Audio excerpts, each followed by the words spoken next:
Okay, let's get into the questions. This is Draco, how were the pyramids built? The pyramids were built from top down.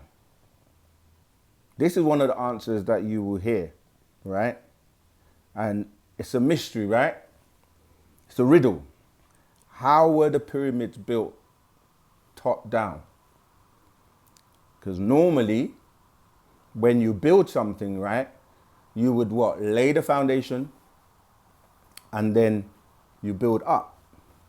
So, how were the pyramids built top down? As above, so below. It's a riddle, right? I'm going to answer it, just giving you a bit of time to kind of like think about it. How were the pyramids built from top down? The simple answer is the pyramids were built by Africans. But who are these Africans? The Africans with the smartest brains. And let me give you the answer to the riddle. When we say it was built top down, anything you want to build, anything you want to do in this world, what do you have to first of all do? Think it. From the top of your head, the mind, right? You have to think about it and then you go about manifesting it in the physical, right? So they were built top down from the mind first. However, the Africans, the original people on the planet, their roots or the ancestors, they come from other planets, okay? The planet or constellations where these planets are in are known as Orion or Sirius. So those ancestors would be referred to as extraterrestrials. And the children are also extraterrestrials because you're only composed of the components of the beings you come from. Hence the term God making man in his image and after his likeness. You see, you can't be having, say, 46 chromosomes, right? Which you get 23 from your mother and 23 from your father, giving you the 46. Now, the beings that where you come from will also be the same, because you can't have a frog giving birth to a human, or you can't take dust off the ground and create a human. So the descendants, when we say descendants, you can look at it as coming from those people, and you can also look at descendant as beings descending down here from what people would term heaven. You find these names like Oranos in the Greek, okay?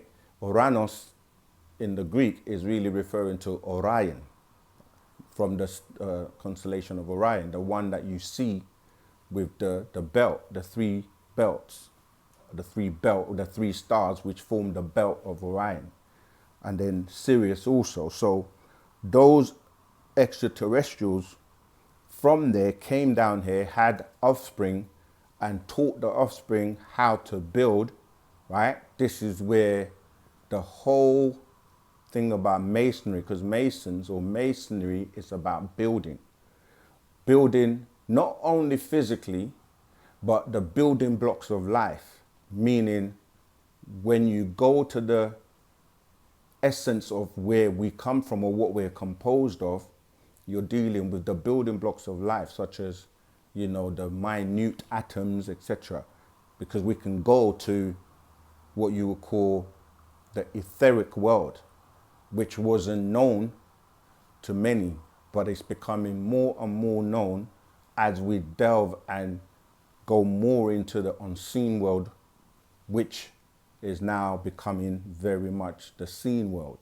So going back prior to hydrogen, going to the ether one, E1, E2, E3 to 9 levels of ether, 9 ether, right? So we're talking about the building blocks from that side into the physical blocks as well. The building of building things with the mind mentally. So they assisted their children because of the advances in technology that they have or possess, right? So they were using technologies such as 3D printing, which is now becoming common. They were using things like levitation, right? The science of levitation, the ability to move huge mass or huge stones by literally levitating them and moving them to the right place. They were very highly advanced in mathematics, right? I mean, when you study mathematics, maths as we call it here, there are different levels to maths. And as a very basic prerequisite, when you are in school, what do they say? You should have at least English and maths. Why? Because really, you need to be able to read and you need to be able to count. And if you have nothing else, those two skills are going to help you navigate the world, because there are signs everywhere, right? You need to know what symbols and signs mean. You need to read them. You need to know how to add up, right? You buy something, you exchange currency. If you don't know how to add up, how are you going to know you're getting the right change? And for those that want you to be workers in their system, to work for them, all right, that's all they need you to be able to do, to read, follow instructions, and to add up. So you collect the correct money and you give out the right change. Now that's all you need, because look, all these books, all you need is to be able to read. And when you break down the word read, you see R-E, add, re-add, or re-add, to do something over again. So the more you read, investigate, research, you get the information. So they were very advanced in maths. So there's basic maths and there's supreme mathematics. Mathematics that were used to build the pyramids have baffled many scientists and Europeans for years, because they're trying to figure out, how do we know that it was the ancestors of the Africans with their technology and help, such as 3D printers, levitation, the ability to use laser cutting stones. And when people say, oh, they were built by extraterrestrials or aliens, and people say, no, they weren't, they were built by humans. But then they say, okay, break it down. How did humans, with their weight, their mass, carry such huge stones weighing 300, 400 tons? How? How is it that the pyramids were situated on the exact center of the planet Earth? And this is prior to the continental drifts and the different continents moving away. How is it that they're aligned to the, the magnetic, the different ley lines and energy grids of the planet? How is it that they align to the Orion star constellation and the belt of Orion, the three major pyramids in Giza? That's what I'm talking about. At first, they didn't understand, because the first two were aligned diagonally, and then the last one was off slightly, and they couldn't work it out. It took years before they realized, oh, it matches with the belt of Orion. So when you hear people say the aliens built them, yeah, we are those aliens, and our ancestors are those that use supreme mathematics. As I said, when you start to look at, there's just so much, there's so many books written about the pyramids, who built them, how they were built, what were they used for. They were used for many things.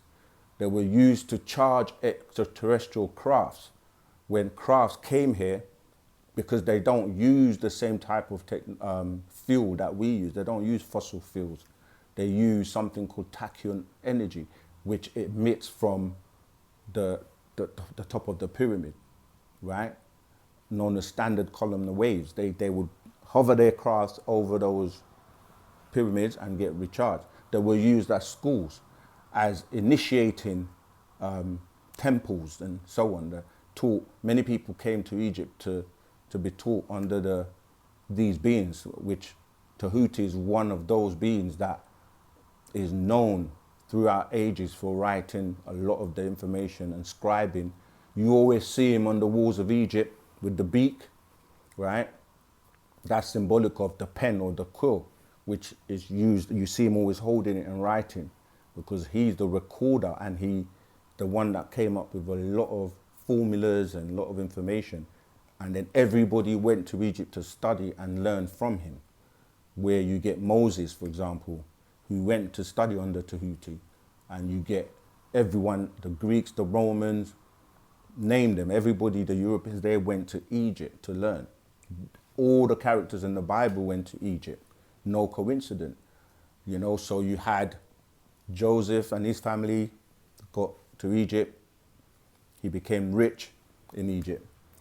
You know, Moses went to Egypt. He was supposedly drawn from the basket, you know, in Egypt, and was found, and, you know, he was brought up in Egypt.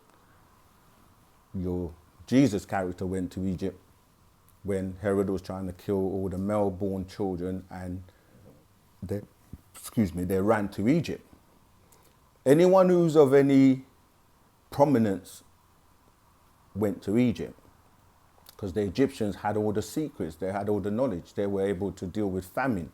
When other people were starving, they all ran to Egypt. But yet, in the Bible, they tried to turn the Egyptians to be the bad guys, because they don't want you to connect with who you really are as a Nagaru or Negroid, because then you will realize that you are the children of these gods that had all this knowledge and built the pyramids and had supreme mathematics and so on and so forth. So what they do is they play the game of telling you that the Israelites are the good guys and the Egyptians are the bad guys. And they give you all that story about Moses being able to throw his staff down and turn it into a snake. But the Egyptians already knew that science, the science of alchemy, and they did it too. And then they will say, oh, but Moses' snakes ate the Egyptian snakes. But that's not the point. The point is, how did they have the knowledge to do the same magic trick? But yeah, I'm giving you a lot, but the pyramids were built also as above, below. They go down as well. So when you look at today, they're telling you that they're using technology to find out that the pyramids are not just above the surface of the earth, but below as well. And you know, they had so many uses. They were used for many, many things. And we have a scroll that's available called The Science of the Pyramids, you know, where the master teacher, Partner Babyanun, was the first person to break down the science of the pyramid in such great detail. And today, so many people trying to follow him. You know, we always say, give respect where respect is due. We don't mind other people coming out with information, just like a lot of the information we share, and there's more to come. He's always going to be ahead, because he's a being, the reincarnation of that same being, Tahuti, who knows and has so much information, because he's not from here. He's a visitor. And that's why he's able to give you more information and continuously keep taking you further and further in your elevation. No one else can follow. You see, they can take you so far, but when you start going into those hard questions, where are you taking us? Where are we going? How are you going to get there? It's actually funny when people try to, you know, compare themselves to him, because in order to open portals and gateways to travel out of here, you need to have 3 tones in one. And these are sciences that people don't even know. He has actually demonstrated this many times, because there are gatekeepers. You know, certain beings like Ankh Aten, who people call Akhenaten, was one of those types of beings, having the double resonance or double frequency, you see. So there are things you need to know, the keys, how to get from you know, one place to the other. They're showing you now the, what they're calling the meteorite core 3-eye atlas. And when they're showing you, they show you debris because you're dealing with many meteorites and many things. Like planets are on the orbit, they're rotating, and it can take hundreds of years for a planet to rotate, or a planetary body to rotate. So you have to understand how the trajectory that you're traveling is going to shift and move. It's not as easy as just going in a straight line.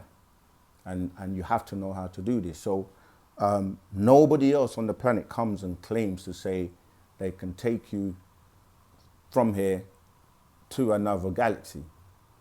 Nobody can dare to claim that, but he's been saying this from the get-go. So yeah, the pyramids are very, very important because there are portals as well. Yeah, but I'm giving you quite a bit of information there. So I hope that helps with Draco.